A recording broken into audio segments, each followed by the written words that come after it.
இப்போ பிரச்சனை நான் சிகரெட் பிடிக்கிறதா இல்லை வீட்டில் 40,000 ரூபா கொடுக்குறதா? நீ கொடுக்குற 40,000 ரூபாயில் தான் இந்த வீடு ஓடுதுன்னு நினைக்கிறியா? இல்லை, முதல்ல என் ரத்தத்தில் ஓடிச்சு, இப்போ உன் தம்பி ரத்தத்தில் ஓடுது, அவ்வளோதான். யாருக்கிட்ட வேணும் பணம்?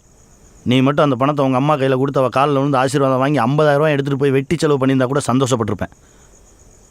உன் தம்பியும் தானே இருக்கான், அவன் எம்சிஏக்கு ஃபீஸ் கட்டணும், மாதம் 1 லட்ச ரூபா சம்பாதிக்கிறான். அவன் நினச்சிருந்தா எடுத்துகிட்டு போய் கட்டியிருக்கலாம், அவன் பணம். ஆனால் என்கிட்ட வந்து என் பெர்மிஷன் வாங்கி என் கையால் வாங்கிட்டு போய் கட்டுறான். அது மரியாதை, அவன் புள்ள. இப்போ எதுக்கு என்ன அவனையும் கம்பேர் பண்ணுறீங்க? அவனுக்கு பண்ண எது எனக்கு பண்ணீங்க? அவனை மட்டும் சென்ட் ஜான்ஸில் படிக்க வச்சிங்க, என்னை ராமகிருஷ்ண மிஷனில் படிக்க வச்சிங்க. இன்டர்வியூவில் வந்து பாருங்கள், 4 வார்த்தை சேர்ந்தா மாதிரி இங்கிலீஷ் பேச எவ்வளோ கஷ்டப்படுறேன்னு. வேலை கிடைக்கலன்னா எப்படி கிடைக்கும்? என்னால் ஒரு ப்ரெசன்டேஷன் கூட ஒழுங்காக பண்ண முடியல. அப்போ என்கிட்ட அவ்வளோதான் இப்போ வசதி இருந்துச்சு. அதுக்கப்புறம் துறையா இங்கிலீஷில் மாற்றினீங்கல்ல, என்னையும் மாற்றிருக்கலாம்ல, ஏன் மாற்றலை?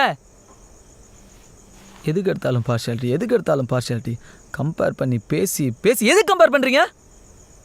பேரில் கூட அவருக்கு மட்டும் ஹீரோ பேர் கார்த்திக், எனக்கு மட்டும் வில்லன் பேர் ரகுவரன். அப்படி அவர் தான் சூப்பர் ஸ்பெஷல்னா நேராக அவரே பெற்றுக்க வேண்டியதானே, என்ன ஏன் பெற்றீங்க? என்னப்பா பண்ணுறது, முதல்ல நீ தான் பிறந்த, அதுக்கப்புறம் தான் அவன் பிறந்தான். சூப்பர், வெரி குட், அட்லீஸ்ட் ஒத்துக்கிட்டீங்களே இப்படி தான் அப்படின்னு. அப்புறம் என்ன, நான் புறக்காட்டி கூட பரவாயில்ல, அதானே அதுக்கு அர்த்தம்.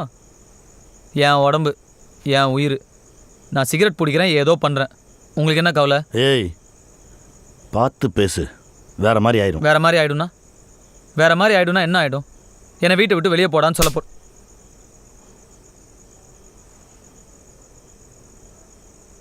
டேய், நீ சிகரெட் புடி, தண்ணி அடி, வேலைக்கு போகாத, ஏதாவது பண்ணு.